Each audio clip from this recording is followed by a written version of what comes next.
Refine oil versus mustard oil. এই দুটি তেলের মধ্যে কোন তেলটি আপনার হার্টের স্বাস্থ্যের পক্ষে সবচেয়ে উপকারী? এই দুটি তেলের মধ্যে কোন তেল আপনি যদি প্রত্যহ আপনার রান্নার কাজে ব্যবহার করেন, সেক্ষেত্রে আপনার কোলেস্টেরল লেভেলের পাশাপাশি আপনার হার্টের হেলথ দুটিই খুব ব্যালেন্সভাবে চলবে। তো এখানে আমরা ৩ টি পয়েন্টে বিষয়টি বোঝার চেষ্টা করব। ১ম হলো কোন তেল ভালো, তারপরে রিফাইন তেল নিয়ে আলোচনা করব এবং ভিডিওটির শেষে আমরা মাস্টার্ড অয়েল মানে কোল্ড প্রেসড মাস্টার্ড অয়েল নিয়ে আমরা আলোচনা করব। তো সর্বপ্রথম আমরা জানব কোন তেল আমাদের হার্টের পক্ষে ভালো। দেখুন বন্ধুরা, খুব সংক্ষেপে বলতে গেলে কোনো তেলই কিন্তু আমাদের হার্টের পক্ষে ভালো নয়। কারণ আমাদের হার্টের পক্ষে যতটা তেল ভালো ততটা তেল আমরা ইন্ডিয়ান হিসাবে কিন্তু ব্যবহার করি না। তার থেকে অনেক বেশি মাত্রায় উল্টোপাল্টা তেল আমরা বেশি রকমভাবে ব্যবহার করি এবং বেশি ডিপ ফ্রাইং করার ফলে এই তেলগুলি কিন্তু উল্টে আমার হার্টে গিয়ে ক্ষতিকর প্রভাব ফেলে। কারণ তেল আমরা কেন ব্যবহার করি? এটি সর্বপ্রথম আপনাকে বুঝতে হবে। কারণ আমরা যখন রান্না করি সেই রান্নার যেসব মসলাগুলি দেই, সেই মসলাকে পাকানোর জন্য কিন্তু আমরা তেল ব্যবহার করি। এছাড়া তেলের কিন্তু কোনো রকমের স্বাদ নেই। আপনি রিফাইন তেল ব্যবহার করেন কিংবা মাস্টার্ড অয়েলই ব্যবহার করেন। আপনি সেই তেলটি নিয়ে আপনার জিভে দিয়ে দেখবেন, এই তেলগুলির কিন্তু কোনো রকমের টেস্ট নেই এবং তেলের কিন্তু পার্সোনালি কোনো টেস্ট হয়ই না।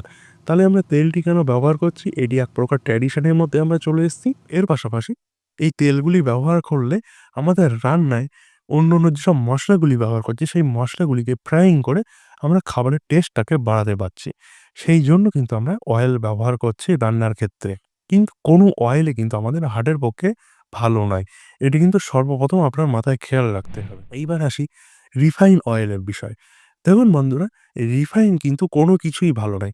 আপনি সেটি রিফাইন অয়েল হতে পারে, রিফাইন আটা হতে পারে কিংবা রিফাইন খাবার হতে পারে।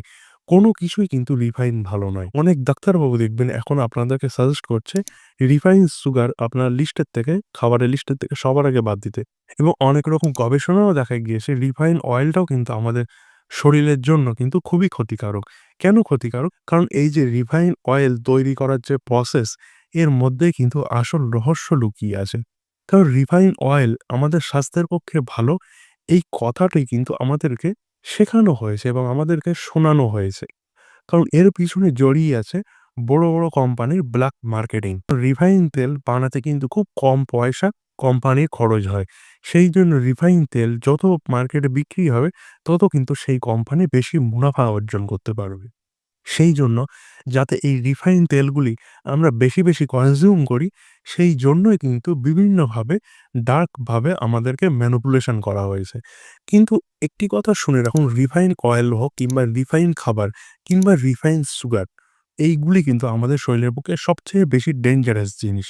কারণ এই রিফাইন অয়েল তৈরি হবার সময় কারখানার মধ্যে কিন্তু বিভিন্ন রকম রাসায়নিক প্রসেসের মধ্যে দিয়ে আসতে হয়। এর পাশাপাশি এই অয়েলগুলি প্যাকেটজাত হয়ে মার্কেটে যাতে অনেকদিন ধরে সাস্টেইন করতে পারে, সেই জন্য এর মধ্যে কিন্তু বিভিন্ন প্রকার প্রিজারভেটিভ মিশানো হয়ে থাকে। সেই জন্য এই যে রাসায়নিক পদার্থগুলি মেশানো হলো, তারপরে প্রিজারভেটিভ মেশানো হলো, সেইগুলি তো আমরা সরাসরি খেয়ে নিচ্ছি। তাহলে সেটি আমাদের স্বাস্থ্যের পক্ষে কিভাবে ভালো হতে পারে? সেই জন্য রিফাইন অয়েল সর্বপ্রথম আপনার লিস্টের থেকে বাদ দেন। আপনি রিফাইন অয়েল সীমিত মাত্রায়, অল্প মাত্রায়, মানে আপনি মাসে ৩ থেকে ৪ দিন ব্যবহার করতে পারেন। এর বেশি কিন্তু কোনোভাবেই নয়। এছাড়া আপনি যখন ডিপ ফ্রাইং করবেন, সেই সমস্ত ক্ষেত্রে কিন্তু আপনি রিফাইন তেল ব্যবহার করবেন। কিন্তু প্রত্যহ আপনার নরমাল খাবার তৈরি করার সময় কোনোভাবেই কিন্তু আপনি রিফাইন তেল ব্যবহার করবেন না। এইবার আসবো কোল্ড প্রেস মাস্টার্ড অয়েল নিয়ে। তো মাস্টার্ড অয়েলও কিন্তু আপনি মার্কেটে ২ রকমভাবে পেয়ে যাবেন। একটি হলো রিফাইন মাস্টার্ড অয়েল, অপরটি হলো কোল্ড প্রেস মাস্টার্ড অয়েল।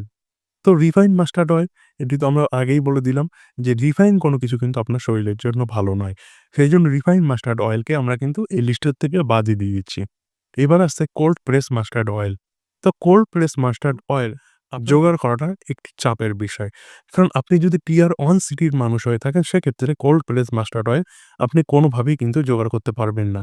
হয়তো এখন বর্তমানে বিভিন্ন অনলাইন সার্ভিস উঠেছে, তবে সেটি কতটা অর্গানিক, সেটি কিন্তু সবচেয়ে বড় কোয়েশ্চেন মার্ক। তো আপনি যদি টিয়ার 2 কিংবা টিয়ার 3 সিটির মানুষ হয়ে থাকেন, সেক্ষেত্রে কিন্তু আপনি কোল্ড প্রেস মাস্টার্ড অয়েল হামেশাই ইচ্ছা করলে আপনি জোগাড় করতে পারেন। তো এই কোল্ড প্রেস মাস্টার্ড অয়েলকে আমরা কেন ব্যবহার করছি আজ এই ভিডিওটির মধ্যে, সেটি প্রথম আপনারা বোঝার চেষ্টা করুন। কারণ এই যে কোল্ড প্রেস মাস্টার্ড অয়েল, এটি যে তৈরি হচ্ছে প্রসেসের মধ্যেই কিন্তু আসল রহস্যটা লুকিয়ে আছে।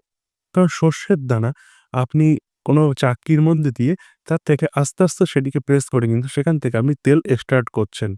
এই প্রসেসের মারফত এটি যেহেতু কোল্ড প্রেস সেইজন্য এর মধ্যে যেসব নিউট্রিশন মানে যেসব গুণাগুণগুলি থাকে সেগুলি কিন্তু একদমই নষ্ট হচ্ছে না। সেইজন্য এর মধ্যে যে ওমেগা 3 ফ্যাটি অ্যাসিড কিংবা ভিটামিন ই আপনি পাচ্ছেন সেগুলো কিন্তু অ্যাজ ইট ইজ সেম ভাবেই কিন্তু আপনি পেয়ে যাচ্ছেন। এবার সেই অয়েলটি আপনি যদি সীমিত মাত্রায় মানে পরিমিত মাত্রায় আপনি সঠিকভাবে আপনি আপনার রান্নায় ইউজ করতে পারেন সেটি কিন্তু আপনার হার্টের পক্ষেও ভালো, আপনার স্কিনের জন্যও ভালো। কারণ এতে যে ওমেগা 3 ফ্যাটি অ্যাসিড আপনি পাচ্ছেন সেটি কিন্তু আপনার হার্ট হেলথের জন্য কিন্তু খুবই উপকারী। এর পাশাপাশি এর মধ্যে যে আপনি ভিটামিন ই পাচ্ছেন, এটি আপনার স্কিনের যে কোলাজেন টিস্যু এটিকেও কিন্তু ইমপ্রুভ করতে সাহায্য করে। সেইজন্য আপনার যদি তেল আপনার ব্যবহার করতেই হয়, তাহলে আপনি অতি অবশ্যই কোল্ড প্রেস মাস্টার্ড অয়েলের দিকে কিন্তু বেশি যাওয়ার চেষ্টা করবেন।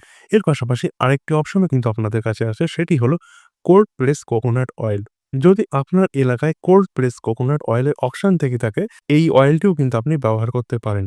কারণ এই অয়েলটি হালকা হওয়ার জন্য এটি কিন্তু আমাদের ডাইজেস্ট হতে খুবই সাহায্য করে। সেইজন্য আপনি কোল্ড প্রেস কোকোনাট অয়েলও ব্যবহার করতে পারেন আপনার রান্নায় বিকল্প মাস্টার্ড অয়েলের বিকল্প হিসাবে। সেটিও কিন্তু আপনার জন্য একটি বেস্ট চয়েস হতেই পারে। তো আশা করছি কোন অয়েলটি আপনি ব্যবহার করবেন এবং কতটা মাত্রায় ব্যবহার করবেন সেটি আপনারা বুঝতে পেরেছেন। তো কোনো তেলই কিন্তু আপনার স্বাস্থ্যের পক্ষে ভালো নয়। যদি আপনি যেকোনো তেলকে ভালো বলে বেশি মাত্রায় খেয়ে ফেলেন তবে সেই তেলটি কিন্তু আপনার জন্য বিপজ্জনক হতেই পারে। সেইজন্য যেকোনো অয়েল ব্যবহার করার আগে অতি অবশ্যই আপনি সীমিত মাত্রায় ব্যবহার করবেন এবং ডিপ ফ্রাইং কিছু আপনি যতটা সম্ভব এভয়েড করে চলবেন। আশা করছি কোন তেলটি আপনার স্বাস্থ্যের জন্য উপকার সেটি আপনি বুঝতে পেরেছেন। তো আপনি অলরেডি কোন অয়েলটি ইউজ করছেন সেটি কিন্তু আমাদের কমেন্ট সেকশনে জানাতে ভুলবেন না। ভালো থাকবেন, সুস্থ থাকবেন। দেখা হবে আবার এরকম কোনো হেলথ টিপস এর ভিডিওতে। ভিডিওটি দেখার জন্য ধন্যবাদ।